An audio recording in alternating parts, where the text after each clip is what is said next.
रसूलान इज़ाम अफजल तरीन और सरकार मुस्तफ़ा सल्लल्लाहु ताला अलैहि वसल्लम की वो ज़ात जो अल्लाह तबारक व तआला ने सबसे बढ़तर और सबसे ज्यादा अफजल आला रखी है। नबी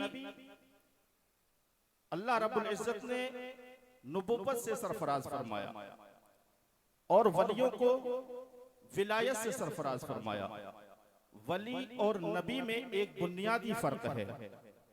वली और नबी में एक बुनियादी फर्क है। नबी जो मकामो मर्तबा लेकर आता है वो अल्लाह तबारक व तआला उसको अता करता है। वो माँ के पेट से ही नबी पैदा होता है।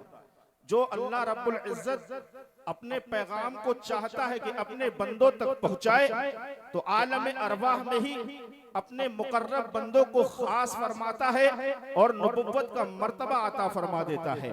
हालांकि अभी नबुव्वत का दरवाजा बंद है, लेकिन जब बंद नहीं था उससे पहले की बात हो रही है। अल्लाह तबारक व तआला आलम अरवाह में नबुव्वत के लिए अपने मुकर्रब बंदों को खास करके भेजता है। तो वो जब पैदा होते हैं तो वो माँ के पेट से ही नबी पैदा होते हैं। इसमें इबादत की जरूरत नहीं, इसमें रियाजत की जरूरत नहीं, नमाज पढ़ने की जरूरत नहीं। अल्लाह रब्बुल इज्जत की खास अता है, जिसको चाहे अपने खास मुकर्रब बंदों में से उसको अता फरमा देता है। और इसी तरीके से अल्लाह तबारक व तआला ने विलायत का जो मकाम व मर्तबा है वो खास अता तो है, लेकिन ये किसी को इबादत और रियाजत के जरिए भी हासिल हो जाया करती है। मिसाल के तौर पर कोई तकवा परहेजगार इतना है कि अल्लाह रब्बुल इज्जत को जब उसकी अदा पसंद आ गई तो अल्लाह रब्बुल इज्जत ने अपने फजलो करम से उसे मकामे विलायत से नवाज दिया। इसी तरीके से कोई तकवा परहेजगारी में, इबादत में, रियाजत में इतना आगे बढ़ गया कि जब अल्लाह रब्बुल इज्जत को उसकी अदा पसंद आ गई तो अल्लाह रब्बुल इज्जत ने मकामे विलायत से उसको नवाज दिया। बुखारी शरीफ के हदीस पाक से इसकी तायीद मिलती है कि सरकारे दो जहां सल्लल्लाहु अलैहि वसल्लम इरशाद फरमाते हैं कि अल्लाह रब्बुल इज्जत इरशाद फरमाता है कि जब मेरा कोई मकबूल बंदा मेरी इबादत में मशगूल होता है, रियासत में मशगूल होता है, तो मैं उसको मकाम विलायत अता फरमा देता हूँ, विलायत का मकाम और मर्तबा अता फरमाता हूँ। चूंकि मैं उसके कान बन जाता हूँ जिसके जरिए से वो सुनता है, मैं उसकी आंखें बन जाता हूँ जिसके जरिए से वो देखता है, मैं उसके कान बन जाता हूँ जिसके जरिए से वो सुनता है, मैं उसके हाथ बन जाता हूँ जिसके जरिए से वो पकड़ता है, मैं उसके पाँव बन जाता हूँ जिसके जरिए से वो चलता है।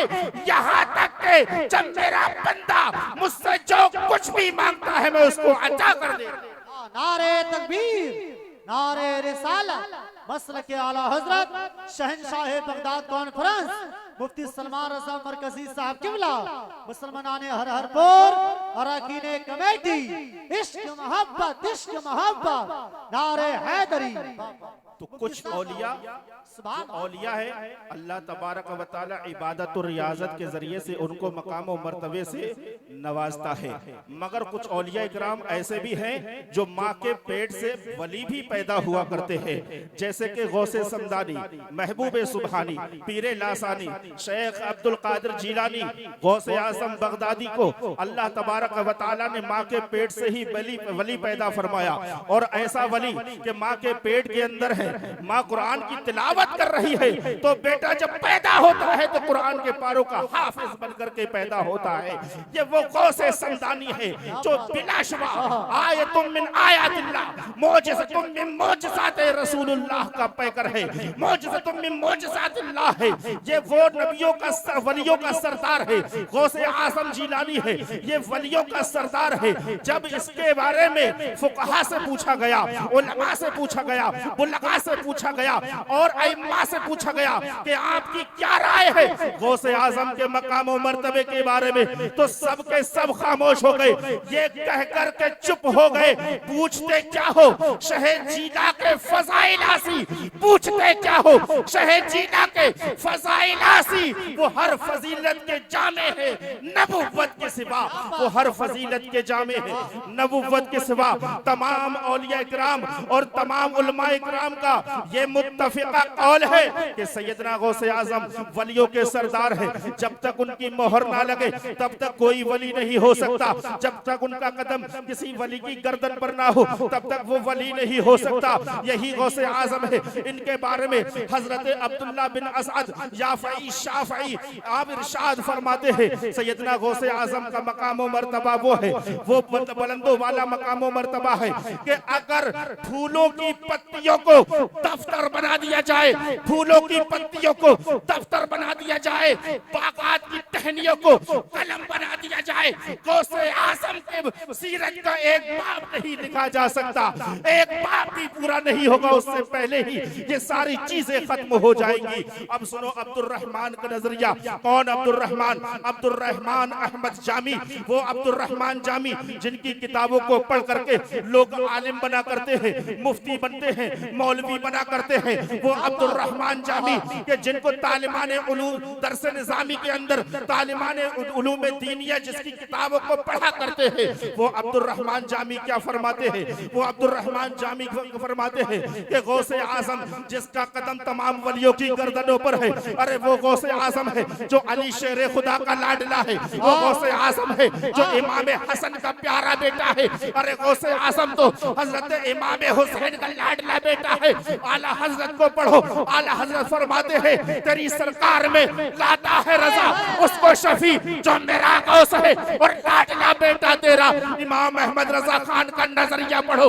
इमाम अहमद रजा खान क्या फरमाते हैं? आप फरमाते हैं वाह क्या मर्तबा ऐ गौस है वाला तेरा, ऊंचे ऊंचों के सरों से कदम आला तेरा, सरवला क्या कोई जाने कि है कैसा तेरा।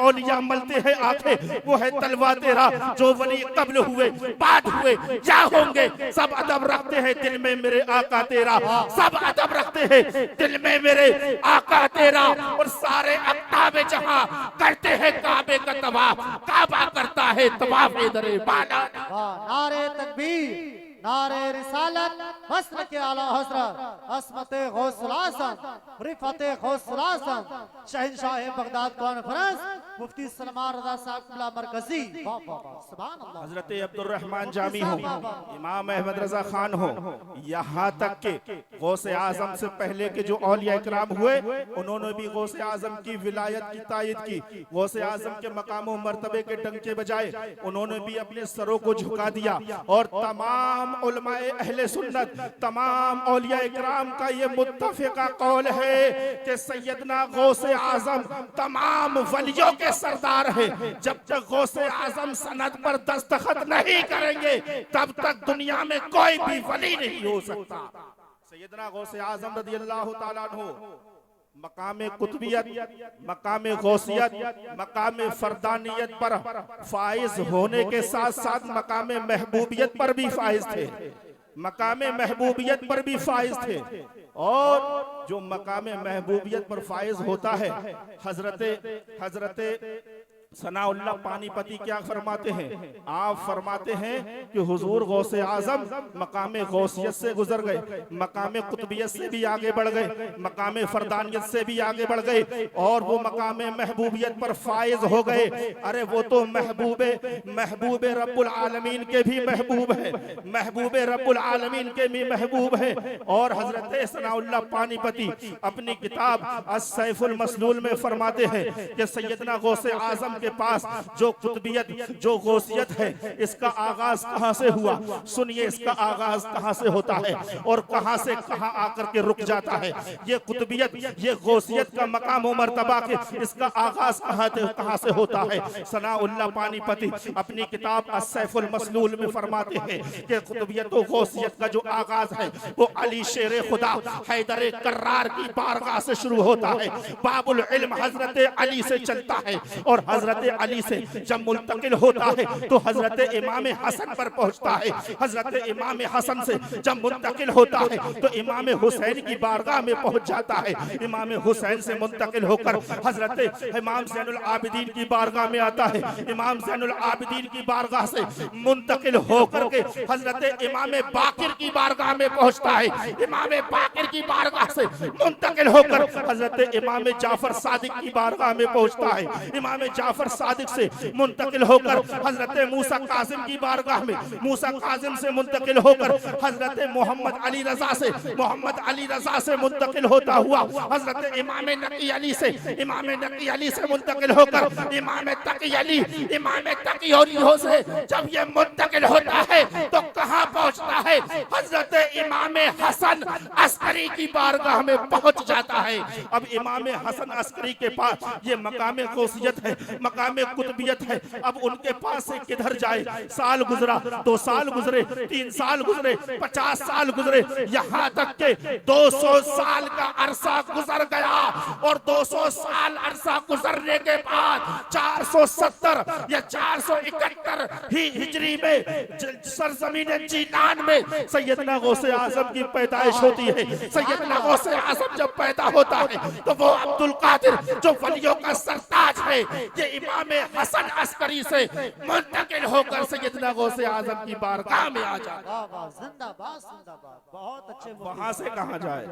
ये जो मकामे गौसियत, मकामे कुतबियत का जो मकामो मर्तबा, ये मर्तबा जो है ना, ये पगड़ी ऐसे समझ ले। दस्तार कहां पहुंचे? हजरत अली से होता हुआ कहां पहुंचा? हजरत इमाम हसन अस्करी। और इमाम हसन अस्करी के बाद 200 साल के बाद ये मकामो मर्तबा मिला हजरत गौसे आजम रज़ियल्लाहु ताला अन्हु। और अब कहां मिले, कहां पहुंचेगा? बस हो गया, हो गया। गौसे आजम खुद फरमाते हैं कि अब ये दस्तार, ये कुतबियत की दस्तार, ये गौसियत की दस्तार मेरे पास ही रहेगी जब तक कि मेरे इमाम हजरत इमाम महदी नहीं आ जाए। और फरमाते हैं कि यही हमारे इमाम है, यही हमारे खातिम हैं। सैयदना गौसे आजम रज़ियल्लाहु ताला अन्हु फरमाते हैं, हुजूर सैयदना गौसे आजम रज़ियल्लाहु ताला अन्हु वो शख्सियत, वो ज़ाते बाबरकत जिसके नाना तमाम नबियों के सरदार और खुद नवासा जनाब अब्दुल कादिर जिलानी तमाम वलियों का सरदार, इनके नाम से लोग फैज़याब हो जाए, इनके नाम से, इनकी निस्बत से लोग परेशान हो तो सही हो जाए। ये वो गौसे आजम जिलानी रज़ियल्लाहु ताला अन्हु का मकाम और मर्तबा देखिए कि एक महफिल, ये गौसे आजम के ही दौर का वाकया सुना रहा हूँ। एक महफिल सजी हुई है, किसकी? हजरत अब्दुल रहमान नाम के एक बुजुर्ग हैं, उनकी एक महफिल सजी हुई है। ऐसे ही तकरीर कर रहे हैं, लोगों का जमघट लगा हुआ है, लोग बैठे हुए तकरीर फरमा रहे हैं। और तकरीर करते करते अब्दुल रहमान क्या कहते हैं? अब्दुल्ला नाम है गालिबन। अब्दुल्ला फरमाते हैं कि मेरी जो गर्दन है वो तमाम वलियों में ऐसी बुलंद है जैसे कि शुतुरमुर्ग की गर्दन बुलंद हुआ करती है। क्या कहा? वलियों में मेरी गर्दन ऐसी बुलंद है जैसे शुतुरमुर्ग की गर्दन बुलंद हुआ करती है। तो भीड़ में एक नौजवान एक गुदड़ी ओढ़े हुए बैठा हुआ है, गुदड़ी ओढ़े बैठा हुआ है, उठ करके खड़ा होता है, गुदड़ी को फेंकता है और कहता है, अरे अब्दुल्ला, ये आप क्या कह रहे हैं? आप क्या कह रहे हैं? आपकी गर्दन वलियों में ऐसे है, इतनी बुलंद है जैसे कि शुतुरमुर्ग की गर्दन हुआ करती है। अरे होश के नाखून लीजिए, क्या आपने सैयदना गौसे आजम जिलानी का नाम नहीं सुना? क्या आपने महबूबे सुबहानी का नाम नहीं सुना? जब उस नौजवान ने इतना कहा है तो जाहिर सी बात है कि अब्दुल्लाह की महफिल है, अब्दुल्लाह के मुरीद हैं, तमाम मुरीद देखने लग जाते हैं कि कौन है जो हमारे पीर की शान के खिलाफ बोल रहा है, इसकी हिम्मत कैसे हुई? तमाम लोग मारने के लिए उस नौजवान की तरफ झपटने लग जाते हैं। इतने में अब्दुल्लाह जो के पीर हैं वो कहते हैं, लोग रुक जाओ, इस पर हाथ चला चलाने की जरूरत नहीं है, इस पर हाथ चलाने की जरूरत नहीं है, क्योंकि मैं देख रहा हूं इसके जिस्म का हर एक बाल अल्लाह की तस्बीह और तहलील करता हुआ नजर आ रहा है। अब सोचो वो नौजवान कौन है? वो नौजवान कोई और नहीं, हजरत अली बिन हैदी रज़ी अल्लाह ताला अन्हु है। कौन अली बिन हैदी? वो अली बिन हैदी जो फरमाते हैं कि अगर काली रात में काले पहाड़ पर काली चींटी अगर रेंग रही हो तो ये हो ही नहीं सकता कि अली बिन हैदी उसको देख ना पाए। वो अली बिन हैदी रज़ी अल्लाह ताला अन्हु हजरत अब्दुल्ला आपकी बारगाह में हाजिर होते हैं, कहते हैं क्या कह रहे हो? क्या मैंने कुछ गलत कहा है? मैं यही तो कह रहा हूँ कि मेरी गर्दन वलियों में इतनी ऐसी बुलंद है जैसे कि शुतुरमुर्ग की गर्दन बुलंद हुआ करती है, इसमें मैंने क्या गलत कह दिया है? तो हजरत अली बिन हैदी फरमाते हैं नहीं, आप गलत कह रहे हैं, आपकी गर्दन बुलंद नहीं है, बल्कि मेरे पीरो मुर्शिद की गर्दन बुलंद है। मेरा पीरो मुर्शिद तो वो है कि जब तक वो मोहर ना लगाए तब तक कोई वली नहीं हो सकता। कहते हैं कौन है तुम्हारा पीर, कौन है तुम्हारा मुर्शिद? हजरत अली बिन हैदी इरशाद फरमाते हैं मेरे मुर्शिद को लोग अब्दुल कादिर जिलानी कहते हैं, मेरे मुर्शिद को लोग गौसे आजम बगदादी कहते हैं। अब्दुल्ला कहते हैं ये कहाँ रहते हैं? आप फरमाते हैं कि बगदाद शरीफ में रहते हैं। अब्दुल्ला कहते हैं मैंने तो कभी नहीं सुना, इस नाम को कभी जाना नहीं, इस नाम को कभी सुना नहीं। मैं तो बारहा बगदाद जाता रहता हूँ, लेकिन मुझे नहीं मालूम अब्दुल कादिर कौन है। आखिर कौन है ये अब्दुल कादिर? तो अली बिन हैदी फरमाते हैं अपने कासिदों को भेजो और पता करके आओ कि अब्दुल कादिर कौन है। हजरत अब्दुल्ला अपने दो मुरीदों को उठाते हैं, कागज पे अर्ज सलाम लिखते हैं, गौसे आजम की बारगाह में रवाना कर देते हैं। गौसे आजम की बारगाह में रवाना कर रहे हैं और गौसे आजम बगदाद की सरजमीन से सारा नजारा देख रहे हैं। आप इरशाद करते हैं तो फरमाते हैं नजर तो इला बिलादिल्लाहि जमान का खरदलतिन अला हुक्म इत्तिसाली, मैं सारे आलम को इस तरीके से देख लेता हूँ जैसे कि हथेली पे राई के दाने को देख। नारे तकबीर, नारे रिसालत, मसलक के आला हजरत अस्मत गौसे आज़म शहंशाह बगदाद कॉन्फ्रेंस मुफ्ती सलमान रज़ा साहब क़िबला मरकजी।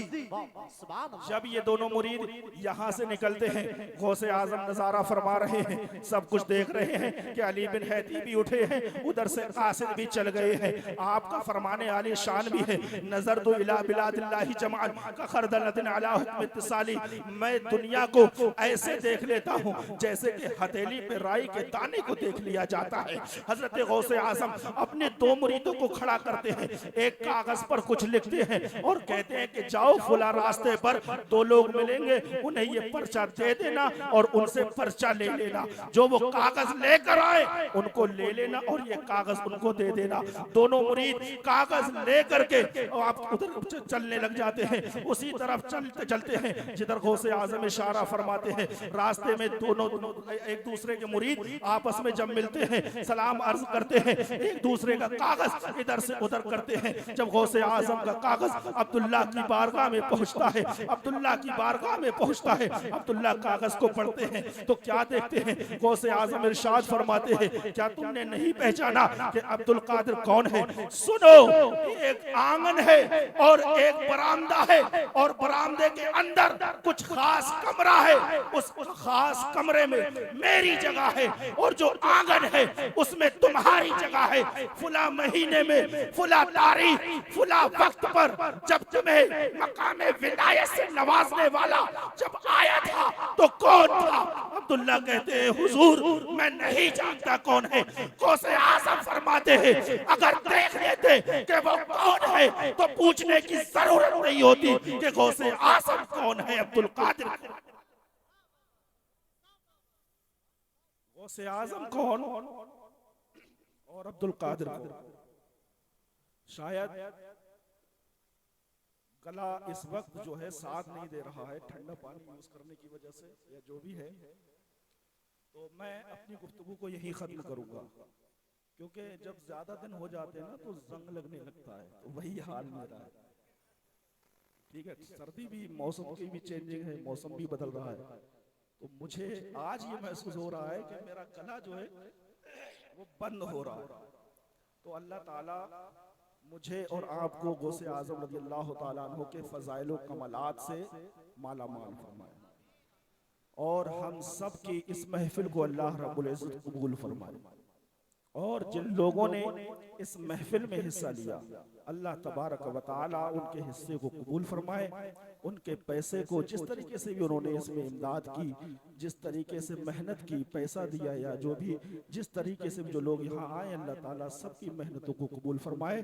अस्तगफिरुल्लाह रब्बी मिन कुल्लि ज़म्बि व अतूबु इलैह। एक मरतबा कलमा शरीफ पढ़ लीजिए, ला इलाहा इल्लल्लाहु मुहम्मद रसूलुल्लाह। अस्सलामु अलैकुम।